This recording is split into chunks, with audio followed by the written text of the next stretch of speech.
Welcome to Sober.Coffee, a weekly coffee chat sharing experience, strength, and hope for anyone on the sober road to recovery. You can download Sober.Coffee weekly on all podcast platforms and check us out on Instagram at Sober.Coffee Podcast and on Twitter at SoberCoffeePod. To learn more about us and to help support these sessions, visit online at Sober.Coffee. Here are your hosts, two guys on their own path to recovery, Mike and Glenn. Let's join them at the coffee shop. Two guys, three guys. We're really going to get caught up on that. What's up, my brother? Hey, how you doing, Glenn? Hey, it's always good to jump in the coffee shop with you. How's your week going? It's been a whole week. Huh? I know, it's been a long week. Yeah. A long week, but great stuff going on. And, you know, we were just chatting before. We always talk about the parking lot chats, but we're just talking about a guy that's really trying and yet struggling. Yeah. You know, in and out, and the consequences are still mounting up, and you know, it's just a quick reminder for me, man, to stay on the path and dive in deeper. You know, right. Because there is a solution, and that's, you know, as you were sharing that story, that's what came to mind. There's a solution. We don't need to be in the headlines on newspaper anymore. No, right. For better reasons, we could be in for better reasons. Yeah, well, we got totally. a guy in the world of sobriety that's in the headlines right now. Who's decided it's okay to drink again? Yeah, but so that's a topic for another subject. Yeah, right? we have a great guest this morning, so I don't want to take up. Maybe we'll chat about this later. But we did a post on social media, right? It says, "Don't be Brad." Yeah, don't be Brad. Right. And you know what's funny is 95% of the folks who responded really positive. They get it, right? Mm-hmm. And the 5% are saying, "How could you say that? That's not kind. You're hateful." But you know what the differentiator is? I think the 5% that didn't align and hated it aren't alcoholics. Right. The people who are alcoholics kind of get it, understand. Right, you get it, because the whole message of the thing was, look, man, just because he did it, because here's where my brain went. As soon as I read that, I'm like, hey, maybe it's time for me. Mm-hmm. Right? Mm-hmm. And so that was the point of the message. And no, we had a lot of, in fact, the thing actually went viral, if you define it as that, right? But just a lot of people weighing in, and it's amazing what the brain does. Well, it is amazing, and we do have a guest today, as you mentioned. David Dean Haskell is with us this morning, and good morning, David. How you doing? Hey, David. Morning from Tokyo. From Tokyo. Glad to be here, guys. It's really all the way from Tokyo. Yeah, it's nighttime here, morning there. So thanks for getting up. I can see the coffees. International play. That. Don't you love technology though? I mean, think about this. We would have flown you in from Tokyo a couple days ago, or a couple of hot minutes ago. But now, boom, we just that's great. Send out a link and away you go. Thanks for joining us. But one of the segue amazing. There from that conversation into David's introduction is that David's an author of a book called Wounded Angels that I got a copy of, and I don't know how, I forget now how we connected, but I got a copy of it and read it this last week. And you know, the thing is that. And I don't know where the conversation's going to go this morning, David, but it just seems to me that the why question is there. You know, why did I end up at a point in my adult life where I was using alcohol to blur something? And the more I look at it, and I stopped asking why for a little while because it didn't really matter. The matter of the fact was I can't drink alcohol like other normal people. But the why question. And so when I see books talking about the inner child healing, it really piques my interest because I am a believer that we all suffer trauma in our life. And my trauma might be different than Glenn's trauma, different than your trauma, but it was trauma for me, right? And I had to kind of, I dealt with it in the wrongest ways. But once you understand and you light the path to your own inner child healing, it really begins to give substance to your recovery. Does that make any kind of sense?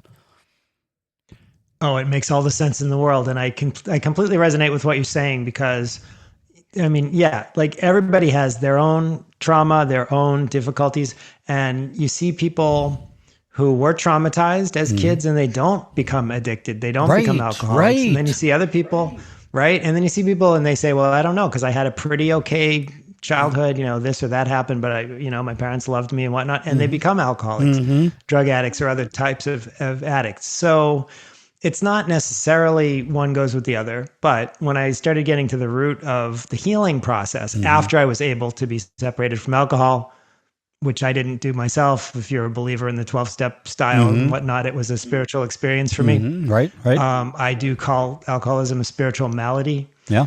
I have a second spiritual malady, which is codependence. So I also addressed my codependency using 12 steps in a slightly different way, because it's a different program. It's kind of like an overeater, compulsive overeater would deal with their compulsive overeating differently than their gambling addiction, that kind of thing. Sure. But in the end, that's where the inner child stuff came from. Was Codependence Anonymous book talks about inner child, and I sort of ran with it. But at that point, it wasn't really addiction recovery so much as like trauma healing. I was sort of moving on to, getting deeper into getting well, really well. And, it's a roller coaster. I'm not there yet, but I'm better than I was. And I'm certainly better than 8 years ago. I'm coming up on 8 years. In a couple of weeks, I'll have my 8th birthday without alcohol. So that's great, David. That's fantastic. Yeah, and you did run. You ran long and fast in this book. It was a deep dive into inner child healing, and I appreciate that. I think there's a lot of value for people to pick it up and take a look, because you really did dive deep into it. And I appreciate it. Yeah, if I could jump in, Mikey kind of, Dave, you probably didn't see it because you're on Zoom, but Mikey kind of pointed to me when he was just, sharing. I spent so many years, so many therapist hours, so much, analysis and self-reflection on why, right? And finally, I gave up, and I'm like, you know what? Doesn't matter why, it just is, and I'm just going to move on today with is, But it's funny, one of the programs I was in fact, it was my first rehab program. And I'm going to say this, and it's going to sound, I hope it doesn't sound snobby, but my childhood was probably a 9.5 out of 10. Just, it was really good. I had loving parents. Yeah, were they a little strict? Yeah. A little religious? Yeah. But, hey, at the end of the game, it was good. So I'm in this, my first rehab in 2003, and they're all digging, right? They're thinking I'm lying. They're thinking I'm hiding stuff because I'm just telling these stories of my childhood, and they're equating, okay, with a childhood like that, you can't be the alcoholic that you are, right? I just couldn't balance it. And so they were exploring my childhood, right? And so I was on a phone call with my dad, and we were just talking about my childhood and just exploring kind of with him. And he goes, Glenn, look, he goes, in those rehab centers, he goes, they blame everything on your childhood, everything on your parents. He goes, I don't know what he said, just blame me. If that helps you get better, just blame me and we'll move on. And I'm like, but blame me for what? Right? And then finally they're like, well, maybe because you were adopted, and maybe, But at the end of the day, the why doesn't matter. Right. Now, if you sit there and say, hey, my carpets are wet at home, I should probably find out why, right? And then, my spigot's on and overflowing, my sink's clogged and overflowing. Well, maybe you shut the spigot off, right? But at some point, I didn't find any spigots, and we were just digging for the sake of digging. And I wasn't getting anything from it. So it was easier for me and better for me to just say, you know what, I don't get why. Well, let's just fix, let's turn the spigot off. Right. And David, I think you pointed to that. You turned the spigot off 8+ years ago. Me too, by the way. I'm coming up on 8 years, and it's pretty exciting. And I do believe that it was a spiritual malady. That's what I hang on to. For my recovery, it was I needed to get right spiritually. So what made you write a book, though? I mean, everyone's got a notion of in recovery. I got to tell my story. Really put it out there. Yeah, put it out there. But what was your emphasis for putting a book together of this nature? I'll tell you, I didn't want to write it. Actually, it's funny because and I can completely resonate too with what you're talking about, Glenn. And I think the trauma healing stuff for me is more related to codependency. I had to stop the alcohol first. That's what was killing me. And I too, I agree. It's the only thing that stopped me from drinking was doing the steps. And, but I would say that I dug a lot up in the inventories, including stuff that I thought, pertain to resentment, like my alcoholic dad. So I have an alcoholic dad. He just passed away last year. And I am an alcoholic dad. So I've been on both sides of that. And, all that I went through, and somehow I did it just as bad or worse, which is really horrifying and shows, that was my realization of powerlessness, that I couldn't quit for my daughter's sake. Someone I loved dearly.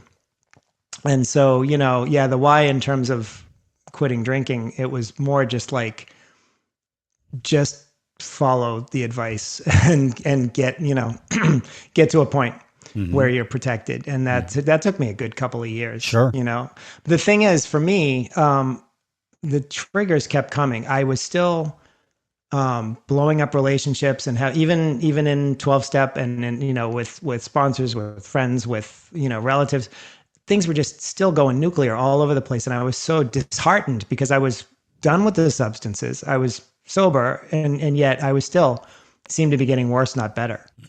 And so that's when, oh my God, okay, I have to deal with codependency now. Great. Another thing to deal with. And that's the one where the childhood stuff cropped up a lot more, to do with abandonment and that sort of thing. My mother killed herself, which is something that I learned when I was 9, which was an extremely traumatic moment. That's in the book. I mean, that's like chapter 1. And I don't say that made me an alcoholic or codependent, but certainly it goes to whether I'm well or not well these days, whether I'm addressing that stuff. So for me, the why had a lot more to do with getting deeper into why am I still unwell, even after I've addressed the spiritual malady, even after I've done that work. And that's the thing that for me was essential, but I didn't want to write the book. I'm a sci-fi writer, actually. I've got 5 sci-fi books out, and I don't really, I want to be on the New York Times bestseller list for my sci-fi book. I don't want to be doing like a big inner child thing. I'm happy to talk about recovery anytime. But as far as the book, and I kind of separated a little bit, although I did get inner child from Codependence, Codependence Anonymous, that book, which I highly recommend. But I just started writing Wounded Angels. It just started writing itself. I'd been doing the work for years. I got into Coda like 5 years ago. And I was doing that work. And inner child work was a big part of, it was like kind of went from inventories into sort of a bit of a deeper thing. And then it just sort of started writing itself. I felt kind of inspired to write it. And I think, maybe it could help some other people that are still struggling and wondering why, like these oversized reactions, these, childlike reactions that I would have to everyday ordinary situations, just weren't getting resolved until I started to see what was the root of this neglect, what was the root of this abandonment. And that's where Wounded Angels came from.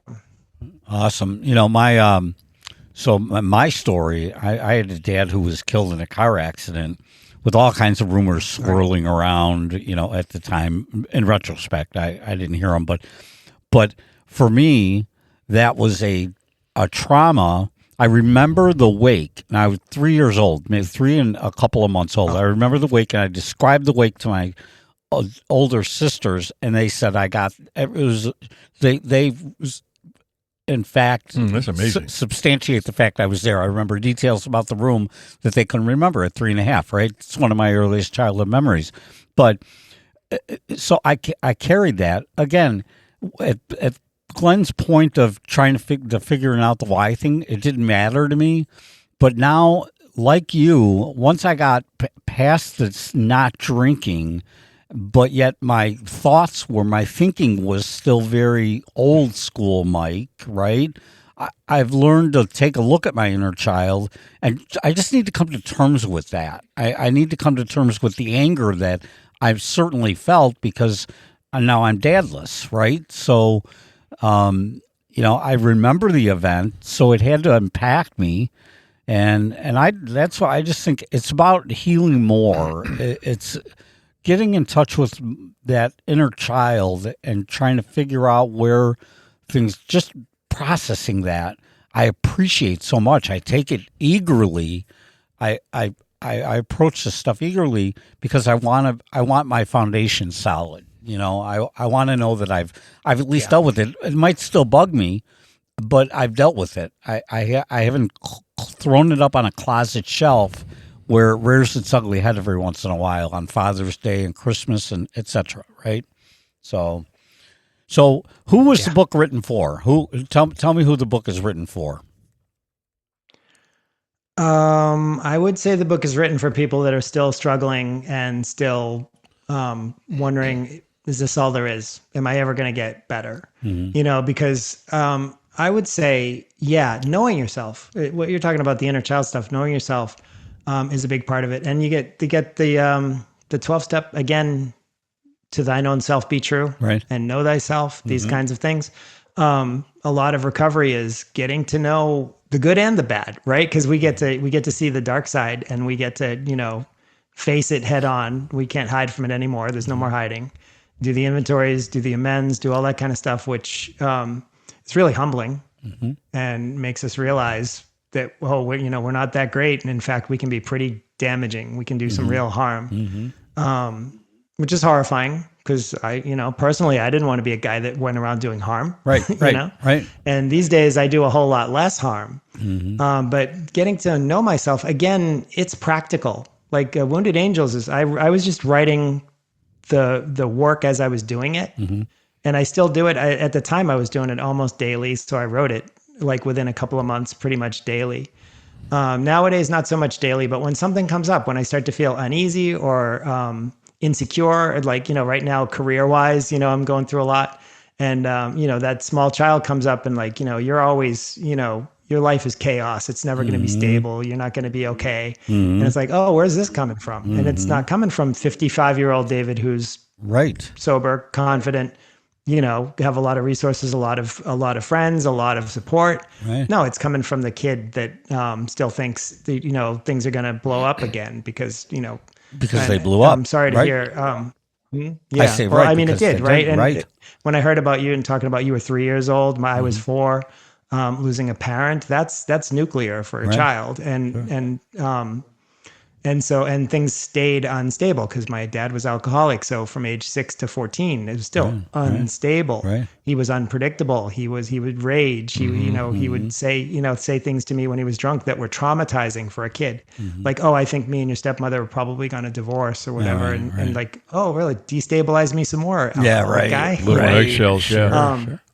So a couple of things. One is, as you start to work on some of this stuff, I think back, David, I worked with a lot of doctors, right? I had panels of PhDs, doctors, and, a lot of them really didn't spend the time to understand, right? There are a lot of pill throwers, dosage and time. Oh, Glenn, you just got to increase the dosage and more time. Let's try this. And through one point, I was on 11 different meds. And I was trying to work on all this. I was trying to figure it all out, and I had so many diagnoses. I mean, some doctor even used the S word on me. I think you're on the spectrum of being schizophrenic. And you know what? Looking back, I couldn't do any meaningful work until I took the alcohol out. I had to stop alcohol consumption because that was just throwing fire on everything. The meds, the conversations, the digging deep in the dirt, none of that was productive at all until I stopped alcohol. Until. So you did the work. You just it was the positioning of the play, right? Yeah, it was useless. It's like taking a shower in a mud puddle. Yeah, right. And it just didn't work. And then when I started to, I stopped drinking. Right. And then I'm looking around like a bomb went off. And I'm like, okay, what's left? And then, what's funny? I wish I had a chance to go back to all those doctors because I wasn't any one of those diagnoses. No. I was an alcoholic that needed to stop drinking. And granted, I mean, they're not going to say, Glenn, you need a spiritual experience. They're just not going to say that. Right. They know what they know, and that's throw pills. Right.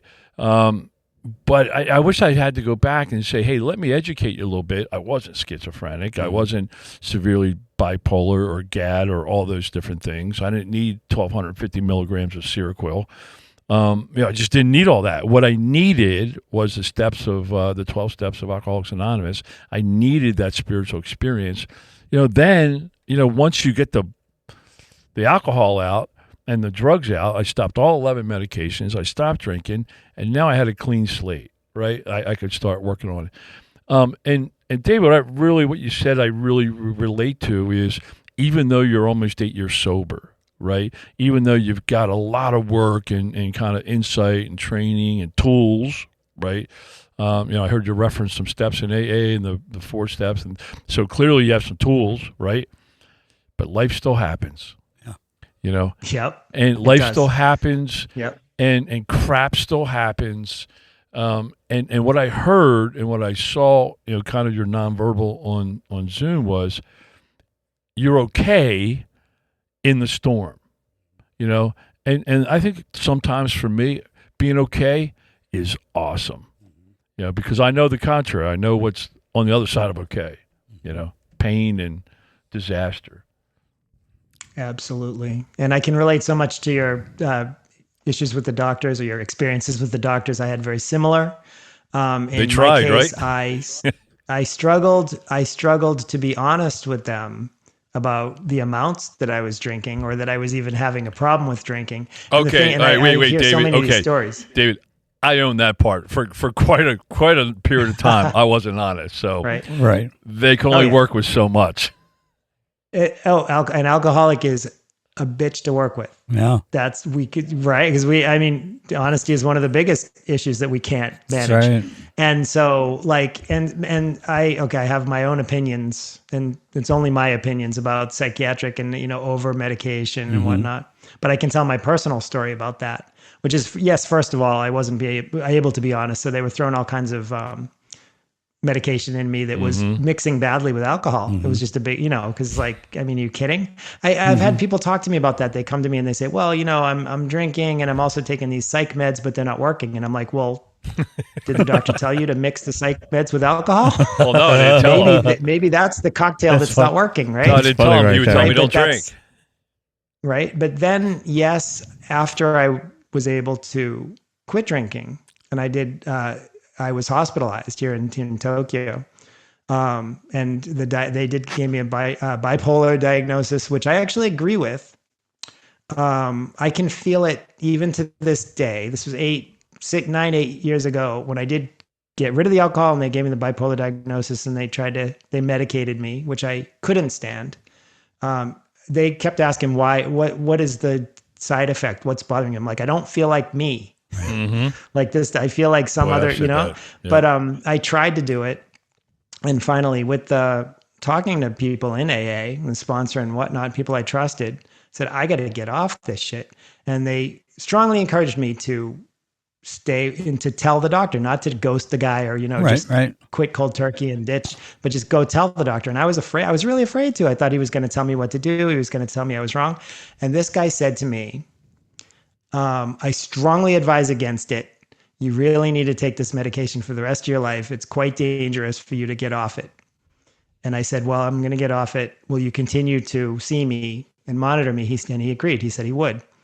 And I went to see him and just talk for like a year off the medication. And it took a good 6 months. That just made more of a roller coaster out of things. This was 5 or 6 years ago. No, 6 or 7 years ago. And a year into it, he said, we don't have to see each other anymore. Congratulations, you have stabilized. I credit AA.